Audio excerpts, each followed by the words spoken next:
நமக்கு என்ன கொடுத்துருக்காங்கன்னா கங்கை கொண்ட சோழபுரம். சரிங்களா? பாருங்கள், அந்த லெசன்ஸ்க்கு உண்டான ஆன்சர்ஸ் பார்க்கலாமா? பாருங்கள், தொடர்களுடன் தொடர்புடைய படங்களுக்கு டிக் செய்வேன்.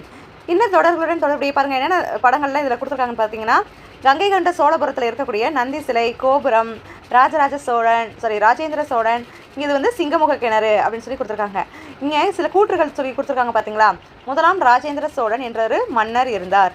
மன்னர்னாலே நம்ம இவர் தான் நம்ம டிக் பண்ணணும். சரிங்களா? அடுத்து சிங்கத்தின் வயிற்றுக்குள் கிணறு, இதுதான்ப்பா சிங்கம் பிக்சர் இருக்கா, அது வயிற்றுக்குள் கிணறு இருக்கா, இதுதான் இந்த தொடருக்கு உண்டான படம்.